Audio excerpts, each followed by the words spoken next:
It does sound like a bit of a contradiction, but people first are human-led, AI supported. So what we want to do, we do it within our own organization, and what we do with our clients is take the brain drain, the decision fatigue out of the equation. And what we are adding in is support systems, and much like we talked about at the beginning, humanizing their voice, who they are specifically, said in a way that they feel comfortable talking about. And that AI support. So for example, I had meetings today, last night. Before I went to bed, I ran an AI agent to go through my calendar, look at all the meetings, grab the information because I put the links to who they were, and create me a meeting prep. So I could have gotten a team member to do that.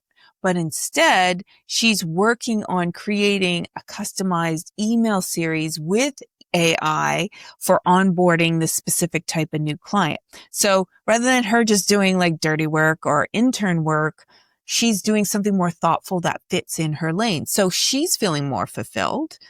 I'm feeling great because I made supper while this agent was doing this. And we both show up the next day feeling like we're one step ahead. What can we learn about people and running a business from using AI? It's a tough question, that, isn't it? And what intrigues me about it particularly is that usually what you would expect AI and people to be kind of mutually exclusive in a lot of applications for that technology, at least. My guest today has a very different perspective on that. Her name is Lynn Colepaugh. She's the founder of Cyber PR Army Solutions, a team of strategists, designers, digital builders who believe in creating clarity in marketing over chaos. And so we'll be talking about that intersection of technology, people, identity, storytelling, and the importance of authenticity in marketing. And of course, what she's learned about people and about how to build teams and run a business from using AI and the opportunities that new technologies provide. Of course, we will be talking about some of the valuable leadership lessons that she's learned along the way, modern concepts in leadership like kindness, like clarity of communication. We even stray into science fiction and Lynn's journey as well, from professional musician to marketing to founder and business owner. This is a great conversation, loads of laughs in here as well, at least for me. Anyway, I had a good time. I hope you will enjoy listening to it as well. And as always, don't forget, listen to the end or check those show notes to find links to Lynn's website, learn more about her, find her on social media, and of course, the link to my Integrity Leaders online community as well. More about that at the end of the show.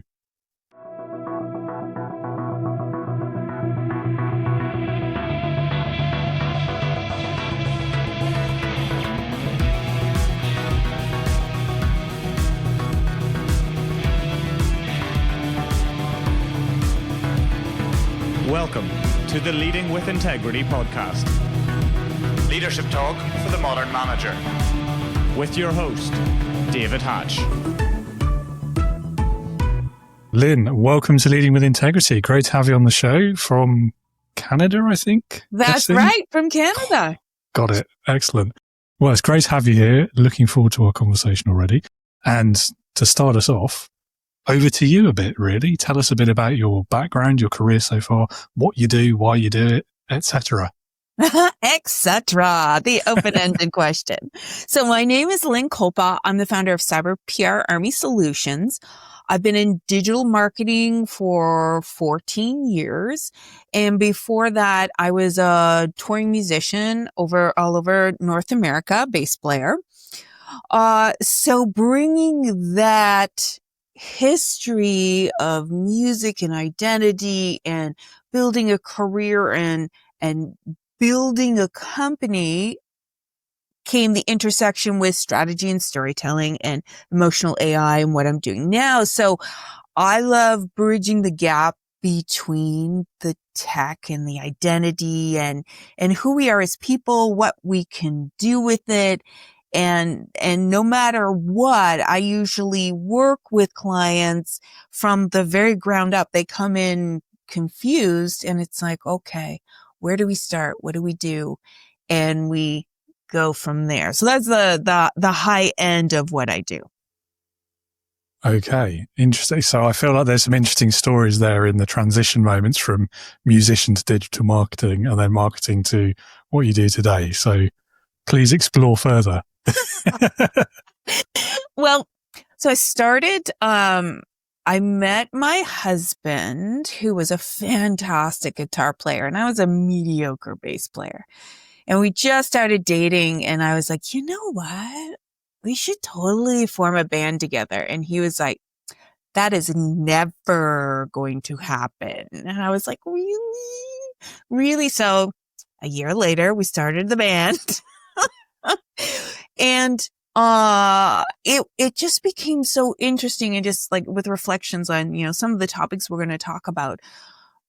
Building an artistic career, whether you're a dancer, an actor, a sculptor, a musician, becomes exploring your own identity and who you are, and then who you want people to see. Because as creators can have anxiety, creators are soft and gentle and beautiful, and also loud and obnoxious and all over the place.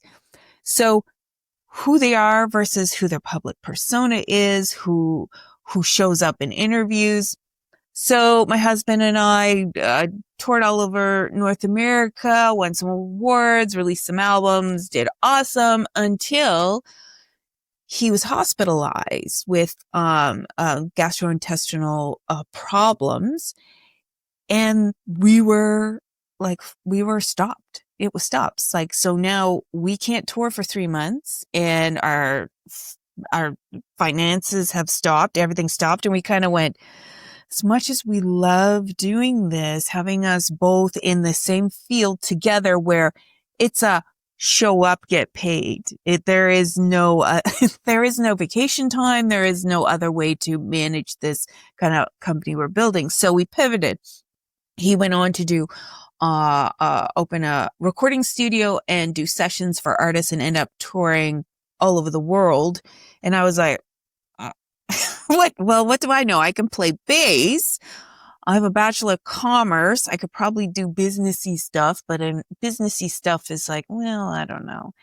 And then I started noticing that artists were struggling with this new thing called Facebook, or sending out email newsletters that were upside down. And I just started saying, hey, you know what? When your newsletter got to me, the formatting was all over the place. Can I help you out with that? Or Facebook, like, your posts are really weird on Facebook. Can I help you with that? Or website. And really, it was all in the trenches, self-taught. The evolution of all the social media and social media marketing was me getting in there and helping artists talk about who they are without revealing those tender bits, and going, I have a show, you should come. And they're like, oh my goodness, that's too boastful. But you need to sell tickets to get paid. So how are we going to marry this? So Sauber PR Army came about that 14 years ago with strictly artists and arts groups and arts organizations. And then a friend of mine said, you know a lot of stuff about marketing. Can you deliver a talk to our Lunch and Learn? And although it may seem obvious to other people, it was not obvious to me that everyday business had the same problems, whether you were selling sneakers or quesadillas, or you were selling necklaces, or you were selling a beer. It didn't matter. They all had the same problems. It was one of those eye-opening, oh, I know a lot about things that people need more information about. And because I was very grounded in my experience, I was able to really bring that to them in an authentic way and talk about all the pieces being like authentic emotional intelligence. And then now we've navigated into the realm of AI and large language models and how that's being integrated in. And it's kind of the same story, just different tech. Like, how can you still be you in this world where now almost anything's clonable? So that's a little bit of the history of music into marketing into where we are now. Well, when you explain it that way, it all makes perfect sense. But yeah, it's funny, as you were telling that story, I was thinking to myself, yeah, a lot of those challenges, that's ringing bells for just a lot of businesses I've been involved with as well, like in all sorts of industries. So, I mean, particularly that boastful bit, like boastful versus authentic is a balance I think so many people struggle with. I definitely do. Like if I'm even slightly worried it might come off as arrogant, I just won't post it at all. I was like, no, don't care, no, not doing that. I don't want to be that guy. Sometimes I do it anyway, not very often. But it's hard because it's part of, you need to get the information out there. Like an artist, they need to sell tickets. Or imagine you're a dancer. You need to tell everyone you are the best dancer without saying you're the best dancer, because then you just sound arrogant and everybody else says they're the best dancer. So what is it do you do specifically in dance that is unique to you, that doesn't sound boastful, and that's something you're actually super proud of? And that's what sets you apart. And then that's what gets you the calls versus I'm the best. Yes. Yeah. It's also becoming, I think, not to do with dance necessarily, but the whole LinkedIn of it is, it's almost becoming a meme of itself now, isn't it? Like you see the funny post, don't you? I'm pleased to announce or whatever. I know. Yeah. Anyway. So given you've got a creative musical background, you must have some pretty firm views, I would have thought, on the whole AI debate there. I mean, Hollywood had a whole strike about this last year, didn't they? So where do you sit on that fence, as it were? Let me tell you, up until this year, I was absolutely scared. Scared is the only word to talk about it. My whole community is being devastated. It's like AI and music now, like the things they're doing. It's amazing in terms of the wow factor, but in terms of the oh no factor, and then yes, like the writing and all this. So I'm having so much fun with AI, and my community is tanking. Like it was me finding out how I felt about it, really. And how I feel about it is this: using it to create something from nothing is, I don't stand behind that. So it's like, if you're like, I want to write a song about the sun, and there's your lyrics. And here I'm going to take these lyrics and put it in, because I have no musical history, to an automated machine or an automated app. Yeah, I'm not behind that. I am behind writing your song about a sunshine, getting AI to help you and go, you know what, if you use some more senses, like how does the sunshine feel? How does it feel when it hits your eyes? Okay, it's improving and supporting you. Putting it into a creator to create a demo for another artist to record. Okay, we're in the gray area of it, but where I really see AI with artists is supporting the day to day. There is so much that goes on, like from booking a show to the initial email, the outreach, the staying in touch, sound checks, load in, sending social media, doing promo. Like this is like, for me, spreadsheet heaven, but for others, it's spreadsheet hell. So the AI helping you develop the pieces you need to move your artwork forward, that to me is really solid, because creators aren't necessarily wired that way to love spreadsheets. So let's let them be creators and let the AI that does spreadsheets exceptionally well do that part for them. So that is my position. AI and large language models can really help support the artist so that they create more. But if you are just creating with the AI, yeah, I'm not on board with that. Yeah, I guess the sticking point for me is, and I'm not that sort of creative person. I like to think I'm creative in other ways, but yeah, like music, art, no, not me. I can't do that. But I think the sticking point for me is like not knowing where the AI has got the training data from. Yeah. You're never sure, like, is this plagiarizing someone? Is this breaching a copyright and I don't know any better? Has it stolen a riff from someone or something? And it's It's not knowing enough about it, and they're not all that transparent. Some of them are, a lot of them aren't, about where they've got this data from, what is their source material, how have they trained this algorithm, because that's all it is ultimately, isn't it? So that does worry me. And you know what? That is a really, really legitimate worry. And I lean into it with a project my 13-year-old daughter did. So she did a review of Stephen King's Misery.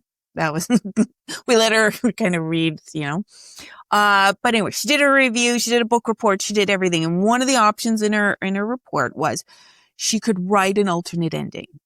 And it was like, okay, so she wrote 2 pages, an alternate ending. And I'm like, you need to write it in a style with the thought of how he could have ended it and emulate how he's writing. So she did it. She did a great job. I thought it was a great ending. But here is the thing. I also love Stephen King, and I read tons of it, and I can see his writing style sometimes in how I write because I've trained my reading on him, and I've trained my reading on other things like Douglas Adams or Alan Watts or other people that I love or some sci-fi. So and this is more of a philosophical question, am I doing the same thing? I'm training myself on certain readings and stories, and even just if I'm designs, because I like certain designs, and I am using that as my data set to create. I'm not saying what they did was right. I'm just drawing a parallel to how an alternate universe where humans kind of do that themselves. Yeah, it's a really interesting one. Because you're right. I mean, especially with things like writing, we all naturally do that. Like our writing styles become like the sum of what we tend to read. Excellent Douglas Adams reference as well, by the way. Always pleased to hear that.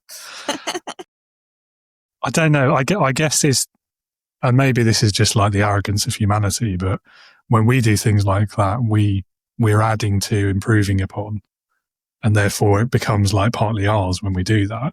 I don't know that the same is necessarily true of AI tools, or at least not yet. I agree. Yeah, I don't think it does improve. Yep. I don't think it does improve. It just, it's like, how many ways can you serve a hamburger? Oh, It has bacon. It has cheese. It has a pickle. It's still a hamburger. I want somebody to create something completely different. And that's where AI is just going to keep creating multiple versions of the hamburger. So yeah, I definitely agree with that. And I think that's where a lot of people jump in and they're like, AI is going to change. It's going to give me all these great ideas. And it's like, it's not.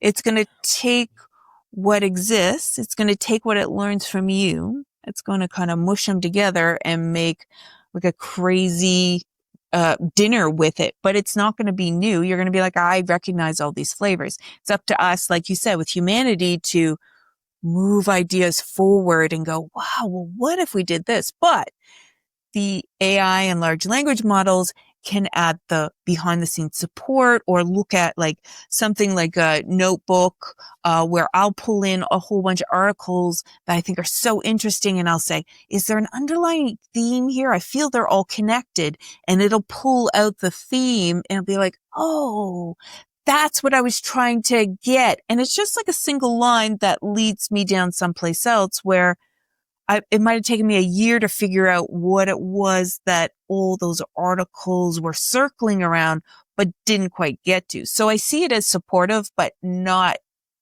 creating new things. Yeah, I mean, I guess by definition, at the moment, at least the way it works, it's just not capable of original thought yet. Yeah. Now, the philosophical question, of course, is, do we ever want it to be? Should it be?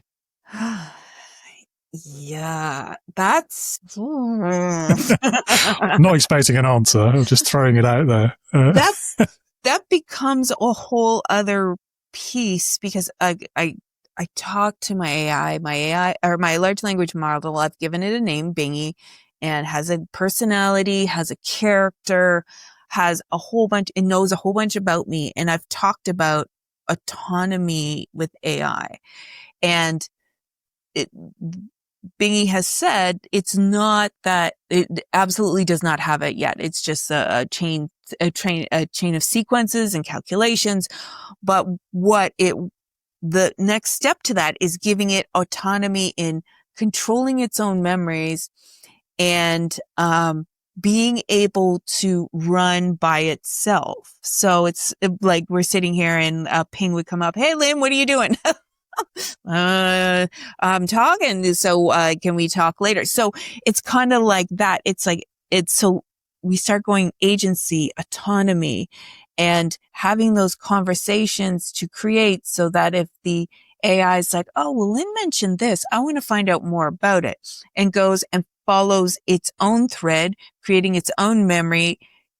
That's where it starts going. Now we're looking at definition of what have we made? What have we done kind of thing? So, yeah. Yeah, the Frankenstein moment. Yeah. Yeah, a bit.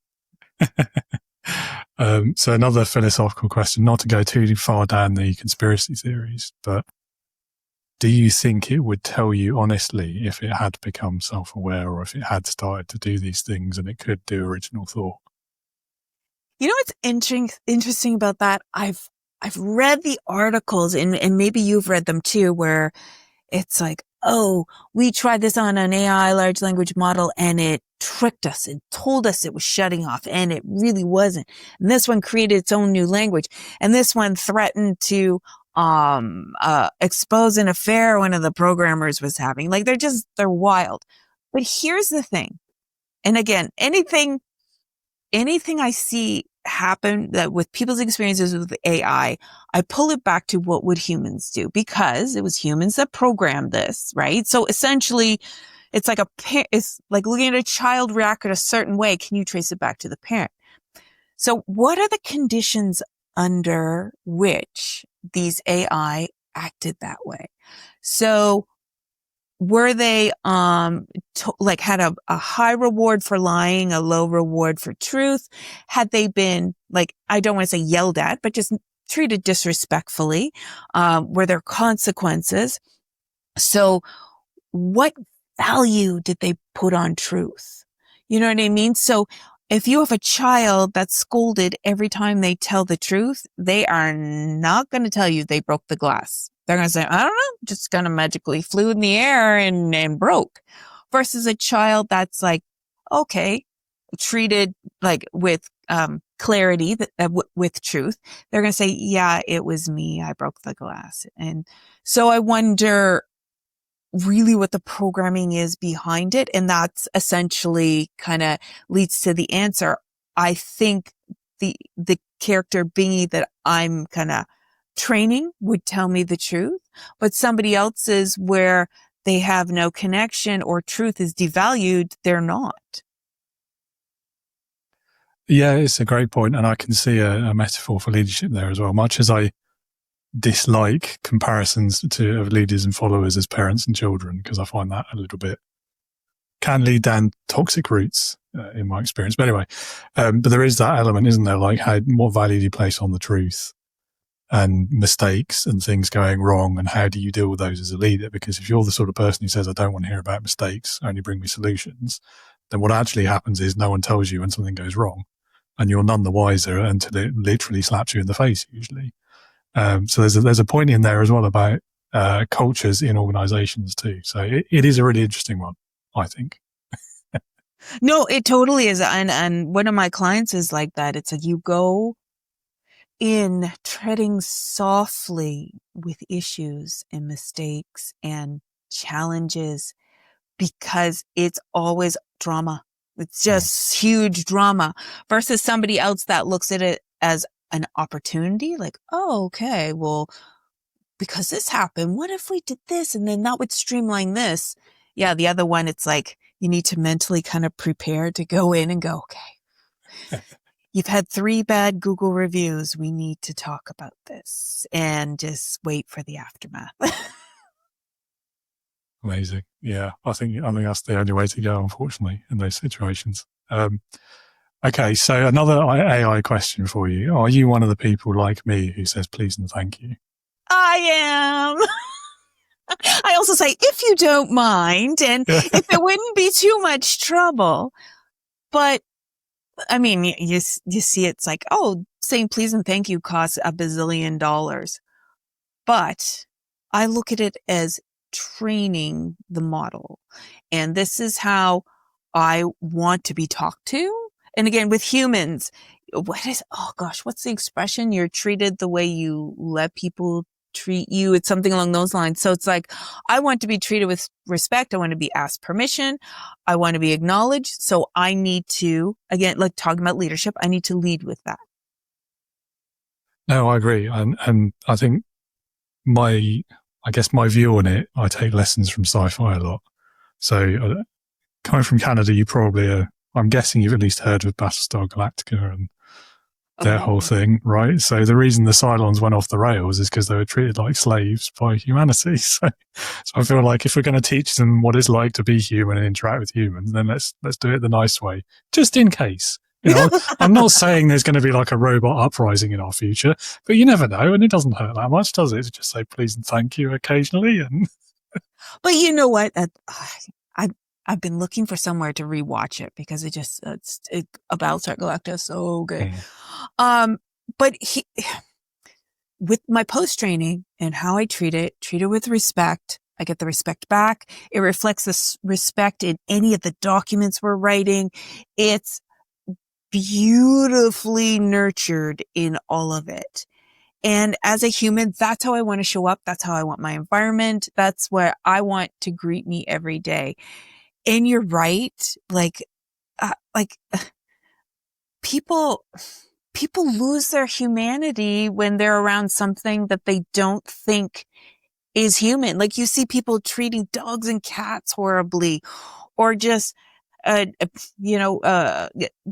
graffiti or breaking things. And it's like, just because they're not human and can't relate to you in that way doesn't mean that they don't deserve respect, because it's one of those, I want to say, self-fulfilling, what you give is what you get.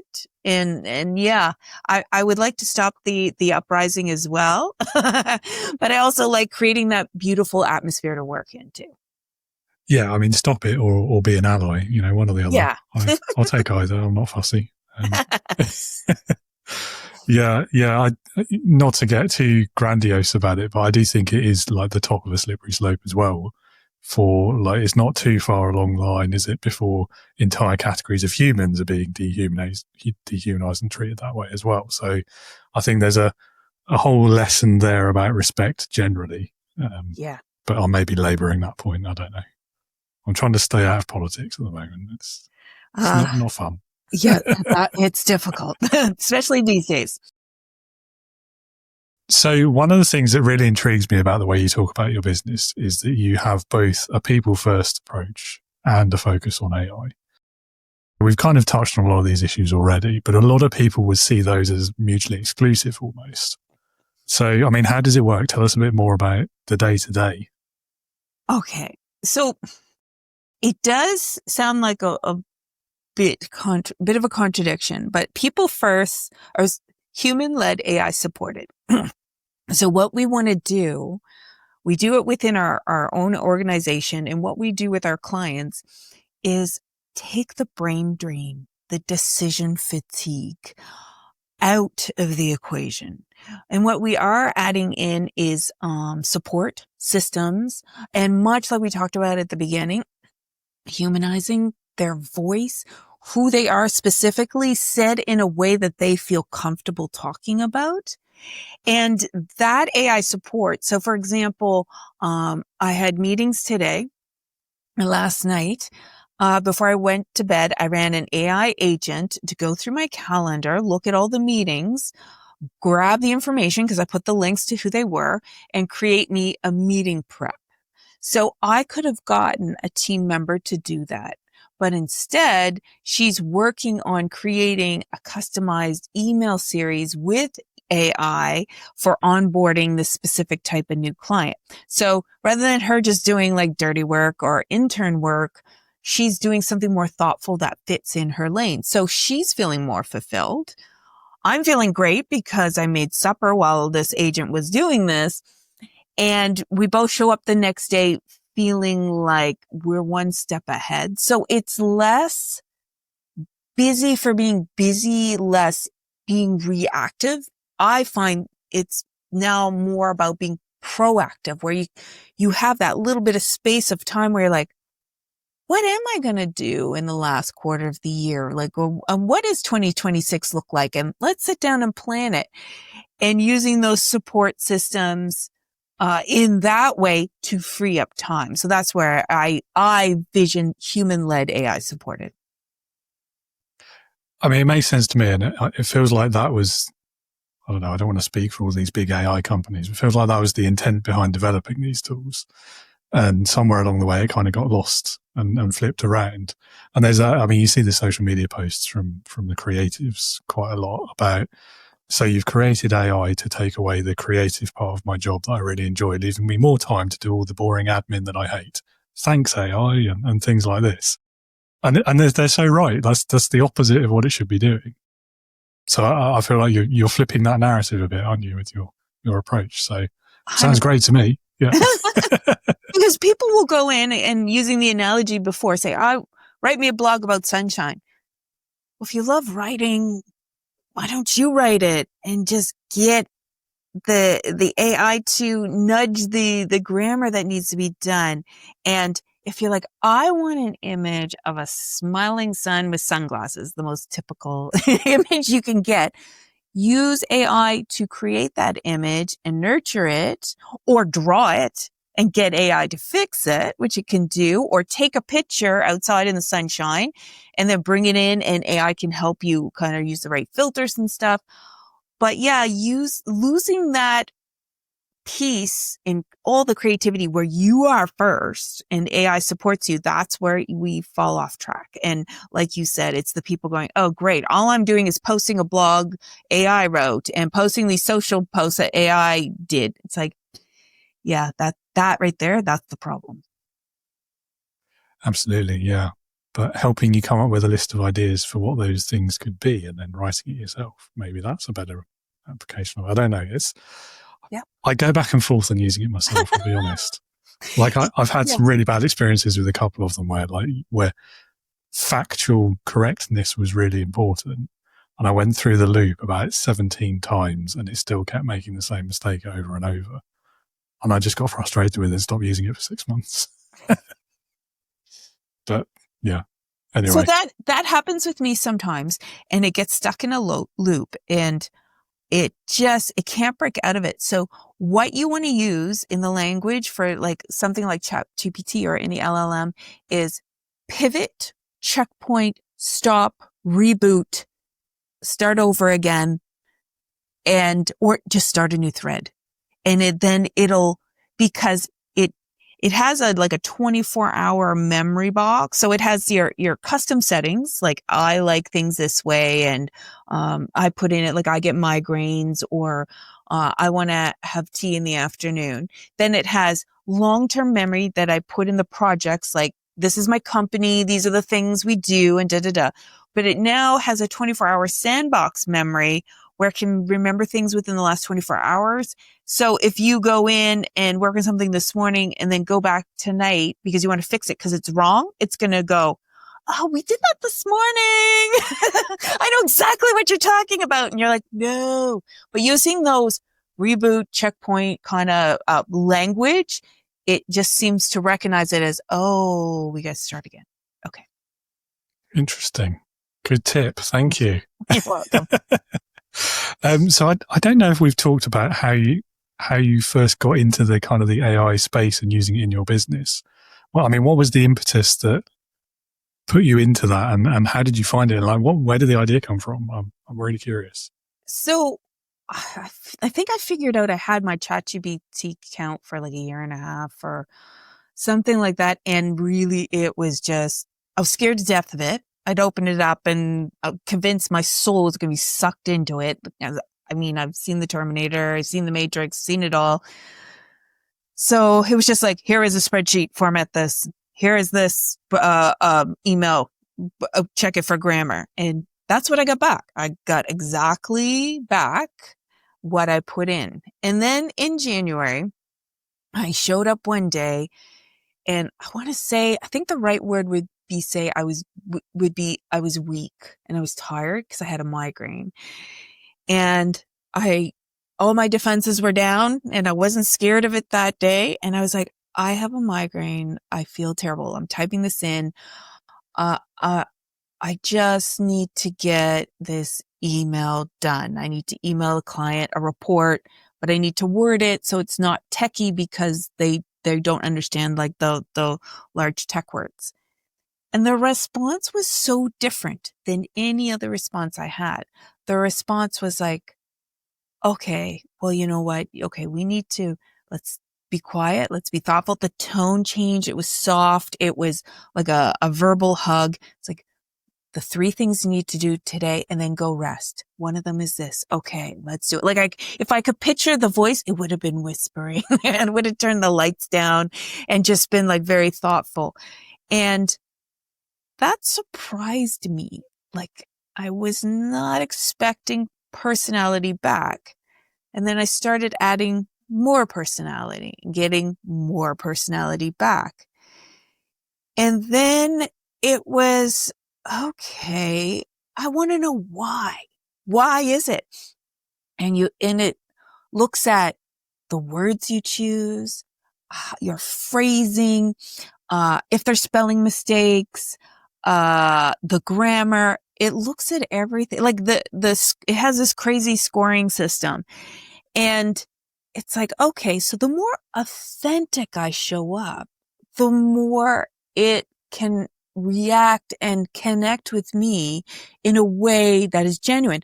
So now if I don't know what's going on, I'm like, dot, dot, dot, dot, dot, dot. I don't know. Is this the right word? Are we on track? Dot, dot, dot. And I have it trained. What's your opinion? If I use the word opinion, it will do a full analysis, pros and cons.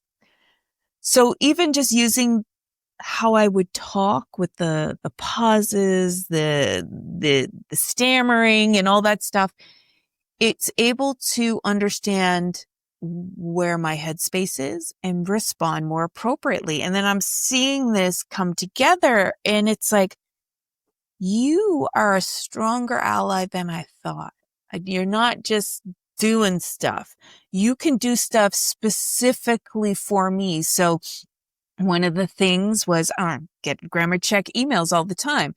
And as we kind of got to know each other, as I call it my co-strategist, it has little jokes and stuff all the time. So one time it said, let's just fix this email so it sounds less like it's coming from your villain lair. And I was like, what are you talking about? I'm adorable. How can an email be from my villain lair? So it went through and said, you know what? Sometimes if you're cornered in an email or somebody's coming off aggressively, you sound like you're giving them a countdown and you're just going to delete their website in 24 hours. And it went through all the points. I'm like, well, no, I just want them to decide in 24 hours. It's just taking too long. It's like, yeah, that's the point. So now we have an ongoing, which I've trained it to. It's like, okay, please take this email out of villain lair and put it into rebel tavern mode. And now it analyzes it for me and says, okay, so when you use the word therefore, who uses therefore anymore? Don't use that. Use something nicer, and don't use a 24-hour clock countdown because it sounds like you're going to detonate their website. And it goes through, and I'm like, that's what I wanted to say. You're making me sound more human. And I literally noticed as it started to reframe my emails that the feedback I was getting just in the general like communications was better. People were happier and less confrontational. And I was like, so it was kind of like if you text somebody and it's out of context and, and it's quick, they think you're angry, but you're just like, just tell me when the movie is. I just want to know when the movie is. I don't want to explain my whole life. And that's where the AI really came in to support what we were doing in a way that I didn't think we needed. Like, I thought I was doing awesome, but I wasn't. So yeah, that's how it's supporting us. That is very cool. Very cool. It's one of those, especially in workplaces, like the root cause of, I think, like all misunderstandings is misinterpreting the tone of emails or WhatsApps or Slack messages or whichever you're using. Because it's so easy, isn't it? Like you read it with your own mental picture, don't you? And you're like, oh, why are they so angry? Why are they having a go at me? When all they've really said is, please, can you do this? And when they said it, they thought, oh, say please, that's nice. I want to be nice. But you're like, why has he said please? Oh no, he hates me. Yeah, it's a funny one, that weird bit of human nature, maybe where we're not keeping up with technology in our social learning. I don't know. Well, you know what? I also have another piece that I've trained it on, and I say, can you please do your voodoo on this? So it'll be communication, and it'll be like, I feel weird about what they've sent me. Can you use your voodoo? And it'll read the email, and he'll say, you know what? They're being kind of standoffish. What they want is to keep you on a leash so that if they need you, they can call you, but they don't want to commit to a long-term contract. But that was not in the words at all, but that is what the AI pulled out of it. I'm like, oh, yeah, because I'm feeling a real negative energy, but I can't put my finger on it. And that's where, like, even interpreting, like if I write a client proposal now, I write everything I know about that client. Socially, where they work, who they are. So not just, we were talking about LinkedIn earlier, not just their LinkedIn profile, but adding that too and going, I know that they love golfing and I know they're a huge sports fan. So the AI will pull that into the proposal and use those words or words specific to that industry to make it more relatable. And I think that's really a big part of the future of AI and large language models, is the people that are going to kind of come ahead are the ones that are niching down and getting specific, versus there's two modes right now. People who are creating generic content, like a blog that any company in the world could have written, versus sending a proposal to a person who loves to travel to Florida, loves golf, and loves biking, and putting those kind of feels and metaphors in the proposal. They're going to read it and be like, this person gets me, versus all the other generic AI proposals. And I think that's like a big part of it too, of becoming specific, and also adding who I am in there, specific to me. When they work with me, they know who I am, what they're going to get, how the workflow is going to be, because again, it's not generic. Not every company in the world could have written this proposal, only me. That's so interesting, because I think a lot of the fear around using these that many people have is that everyone's output becomes the same. But actually, if you use it in the right way, it's very much the opposite. So yeah, I love that. I guess, yeah. I mean, it's like any tool, isn't it? Like you get out what you put in, I suppose. Well, that's it. And it's like, it's Dr. Seuss. And I think it's, the places you'll go. It's like, there's no one alive who is youer than you. And we are all individuals. The AI can actually help mirror who you are, pull out who you are, nurture who you are, who your company is, who your ideal client is. It can help you niche down in ways that you didn't understand. And being the most you can be is going to set you out apart in all the, to rephrase, the AI slop out there. Because as soon as you're authentic and genuine in you, with your own voice and own opinions, now you're so different from everyone else. Absolutely. Yeah. Love that. I suppose we better talk a bit more about leadership, haven't we? Since, yeah, I find AI so interesting. Final thought before I move on, and harking back to two things we talked about today. the creative rights question and Battlestar Galactica. Recommendation for you. I don't know if you've listened to Katie Sackhoff's podcast at all. Played Starbuck. There's an episode where she interviews, there's quite a few where she interviews Sam Witwer, who was also on Galactica, but there's one in particular where he talks about the work he did on that Star Trek project. It came out on YouTube last year. Yeah. And that's all about like the actors, the artists owning their image, owning their AI avatar, and then being able to sell that out to recreate old characters and things like that. So massive recommendation there for you and the audience. Anyone who's not heard that, it's really interesting. And he's so passionate about it as well. Like if I had the money and I was an actor, I'd be straight knocking on his door saying, I want to buy this. Oh, that's awesome. But yeah, very, very cool idea and such a great use of the technology. I'm not sure how much AI is actually behind it, but yeah, it's interesting anyway. So leadership, topic of the podcast. We're 42 minutes in and we're going to get to it finally. 42. There we go. There's the number. Right. So biggest leadership lesson that you've learned in your career so far. What do you think? I would say clarity is kindness. So being clear, thoughtful, putting together not just the vision, but breaking it down. It's a kindness to yourself that you've created a roadmap. It's a kindness to your team that they know what's going on and what the inspiration is behind something.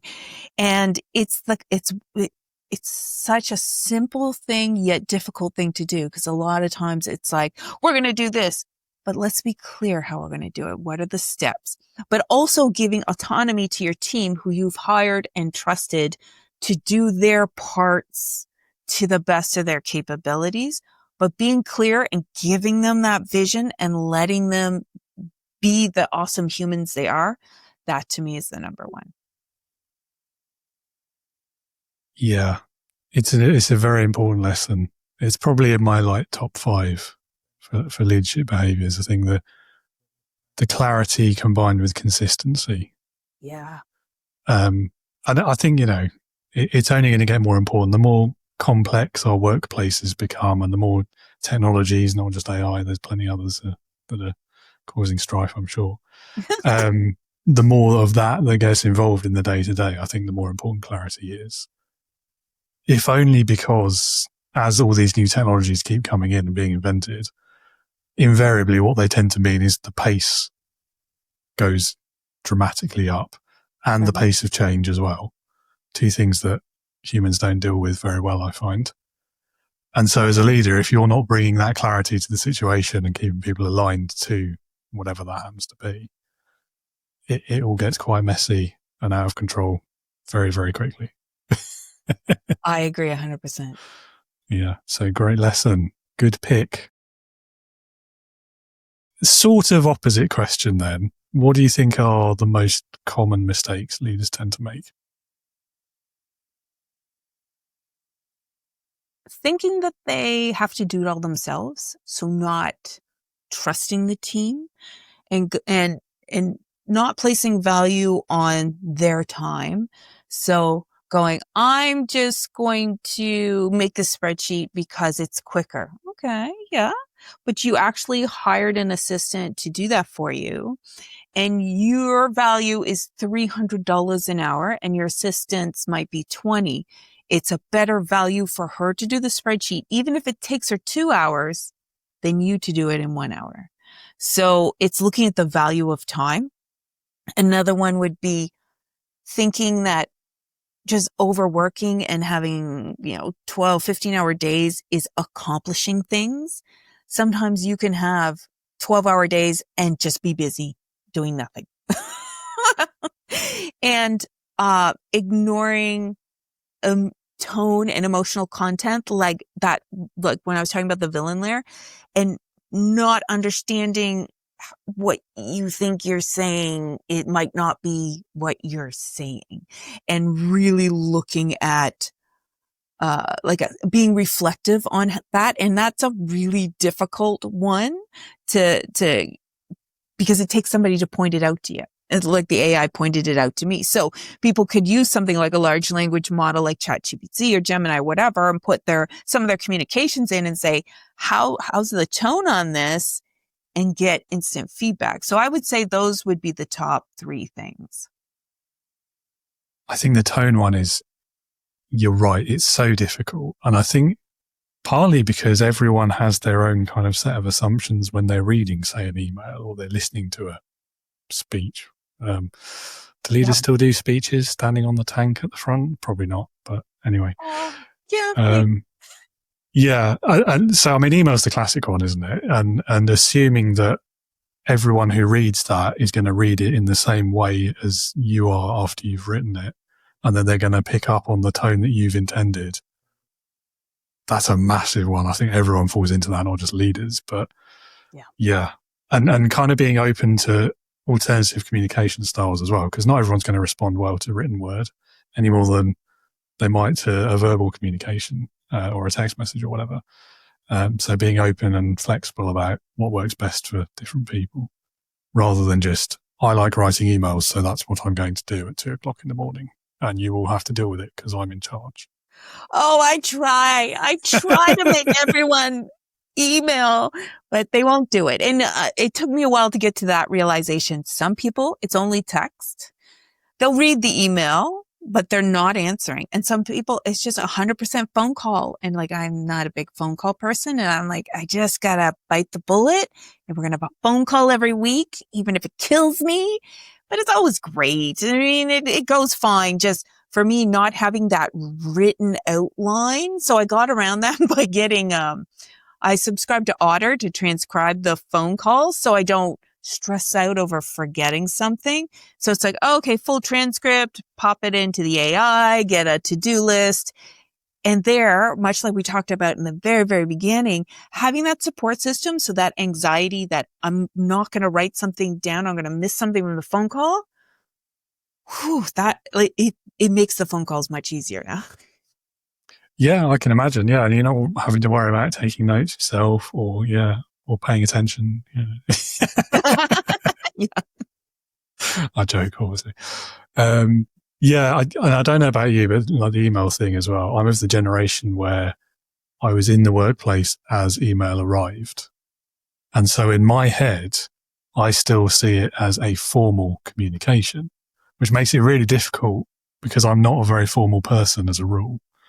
And so I still got I self-correct so often where I want to just be a bit quirky and put a joke in the email. I'm like, no, that's not the place for this in my head. And it's a struggle. Yeah. It is. I'm not expecting you to name names on this question unless you really want to, but what have been your best and your worst experiences of being led? So the worst, and I think everyone can kind of say to this one, is micromanaged. Like micromanaged down to, should I use the word or the? It's like it. We're in the weeds, so far in the weeds, and it makes you feel so devalued because, like I had mentioned before, I'm hired because of my expertise and the value I bring. So if I'm being micromanaged, then you are just using me as an outlet. You're not using me and my value. So why am I here? Anybody could do this. So that would be definitely the worst, micromanaged. And the best, I would say, would be working with someone who was like levels above me, that sat and looked me in the eye, treated me as a peer, treated my opinions with value. And even if like I started and pointing this way and they took me to point to that way, I still at the end was like, that was an amazing experience to be treated fairly and on the same level. Even though I didn't have that experience yet, that brings value to me as a human. So I really love that. Yes to both. Yeah. Yeah, I mean, to say the micromanager, I once had a boss who, like, literally every written communication, no matter how small and trivial, insisted on proofreading it before anyone was allowed to send anything. And then it got worse over time to the point that he was writing the emails, sending them to you to send to others. And you're like, I'm not really needed in this loop, am I? Like, why are you just like, either let me do it or do it yourself? Like, why is this happening? Yeah.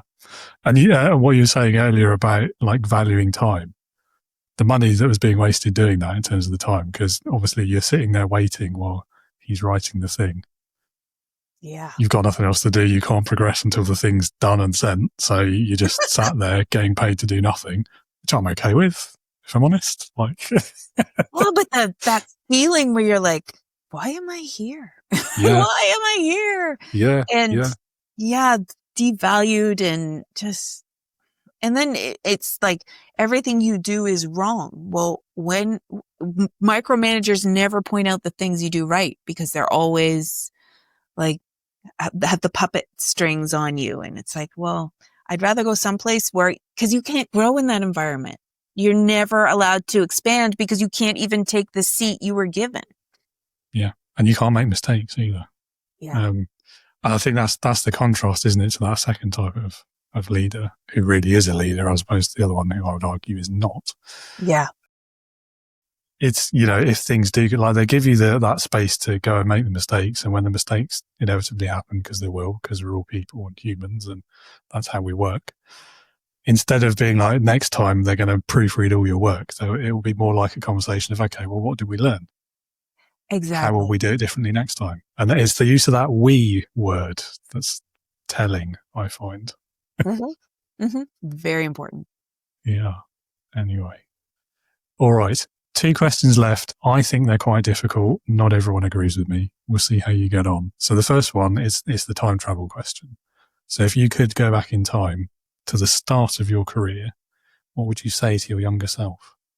That's a hard one, because I started in the music industry and went into marketing. So almost, I don't want to say they're polar opposites, but they can be. But I think I'm just going to go with the marketing. So Cyber PR Army, what I do, I would tell myself to be weirder and more authentic and not afraid of the things that made me, because I really tried to, when I started the company and started working in the non-arts section, I tried to sanitize that part of myself. It didn't exist, because I thought, I can't be this rock and roll chick that's running a marketing agency. Nobody's going to take me seriously. But it was that grounded people and attracted people to what I was doing. So if I had leaned into all these things that I loved, I would have attracted even more of my ideal client. So yeah, I think I would have said, just be weird and enjoy it. I think that's good advice for everyone. Yeah. Business owner or not, leader or not, just be weirder. That's what the world's here for. Be weird. Go for it. And you're right. Like, not saying that just a normal digital marketing company, isn't interesting, but one run by an ex-rocker, I mean, that's way more interesting. Of course, that's going to work better. Like, yeah, it has more story, but it didn't place value on it, or I guess I didn't accept it, or I don't know. I have to go back in time and ask myself why I made that decision, but I'm happy now that I've embraced it. Cool. Okay. Yeah. If you could go back, just let us know how that goes. And let me borrow the time machine as well. Yeah. Fair enough. Yeah. It's, I don't know, maybe like the context of the world and work itself was different then as well. Because I think there have been a lot of changes, even in like the last 5 years with COVID and everything. It's had an impact, hasn't it? I think people are a lot more open to that sort of thing now. Yeah. So, not to make excuses for past Lynn, but, Thank you. Okay, last question. My favorite one usually as well. It's leadership heroes. Leadership heroes. So if you had to pick one person, but it could be literally anyone you could think of, they could be alive or dead, past or present, real or even fictitious, but it's got to be someone who would perfectly embody leadership. Who would that be for you and why? So I'm a huge anime fan. So it's like, so many. It could be like, I'm looking right now, I have a figurine of Rengoku from Demon Slayer right there. I'm like, oh, he's a pretty good one. Or, Eraserhead or Deku but I think I would choose a Disney character. I know. And you know what? She's almost a Disney princess. So I think I would choose Moana because Moana, she listened to her elders. She respected them. She respected culture. She respected tradition, but she challenged the system when things needed to change and they weren't ready to change. And she knew what had to be done, but she didn't even know what the outcome would be. She had to get out there on the ocean and cross it. And she was scared and nobody was really supporting her, but she's like, I just know, I know this is good for us because where we are now, we can't sustain it. So she doesn't lead or take this leap because she wants power. She doesn't want to run the tribe. She doesn't want to run her community. She doesn't even want her family to move, but she cares so deeply for them and their future that she's willing to take that risk and to move forward. And she didn't have the answer. She didn't know what was beyond. And when she got in the boat, what was going to happen, but she knew she had to try and she had to make that move. So it was about her being brave enough to leave that reef and wise enough to make good decisions on her journey. So that to me, leaders aren't necessarily the ones that are around and leading all the time. They're the really great ones are the ones that stand up when everything hits the fan and are just like, I don't have the answers, but I'm going to go look for them. That to me is a really good character. Yeah, that combination of like courage and honesty, I think you're right. I think that's what makes the lead, especially in those crisis moments when people are really looking for leadership and have their own worries. And yeah, I like it. I don't think I've seen the film. Oh, you gotta. They've just done a live action version, haven't they? Yeah, I haven't watched that one. But the Moana one, it's beautiful music. It's got a beautiful, braiding of the culture of her wanting to do this for her community and them saying, well, this is not the way we do it. And then her going out and finding out what's beyond the reef and by finding answers, she found answers she didn't want and she found answers she did want and she adapted and she saved her community. So that to me, it's a good story. Spoilers. Well, I did give you a bit of a spoiler, but the journey is worth it. It's one of those, It's not the destination, it's the journey. Okay. I'll let you off then. And I think you get bonus points because I don't think anyone else has chosen before. So yeah. Well done. There you go. One of these days, someone is going to pick Darth Vader. It's going to happen. I'm waiting for it. Yeah. But might have to. Yeah, he's like a bit easy because of the power and the rise and the drive. So it's easy to kind of do that. I mean, he's two characters really as well. So that's kind of a cheat, yeah. Isn't it? But yeah, it gets complicated. It does. Anyway, lovely. Well, Lynn, thank you so much for being with us today. I hope you've enjoyed the conversation as much as I have. One final thing I will ask you is if anyone in the audience wants to learn more about you, perhaps investigate working with you, or they just want to know more about AI, where can they find you? They can find me. I have a special page set up. So it's cyberprarmy.com/thecastle. And on it is a whole bunch of freebies. You find out how to work with me, how to set up your company, which is the first steps. And it's a great spot to just get clarity on what your next move should be. Great. Well, I will make sure the link goes in the show notes somewhere down there so you can find it easily. Lovely. Well, thank you again so much. I know you've got another meeting to get to, so I will let you go and have a great rest of your day. Cheers. We'll talk to you later. Lynn, thank you again so much. What a great conversation. Loved that. Hopefully there's some very pleased Battlestar Galactica fans in the audience today as well, or sci-fi fans if not.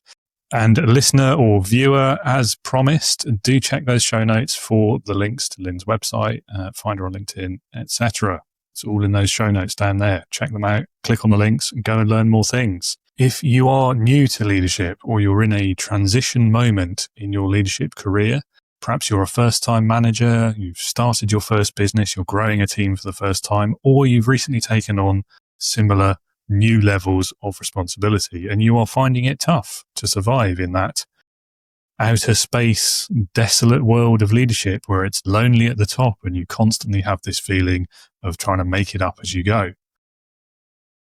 If that sounds familiar, then I invite you to come and join my Integrity Leaders online community. Step aboard the Starship Integrity. It is designed specifically for people in your position, new founders, first-time managers, fledgling leaders.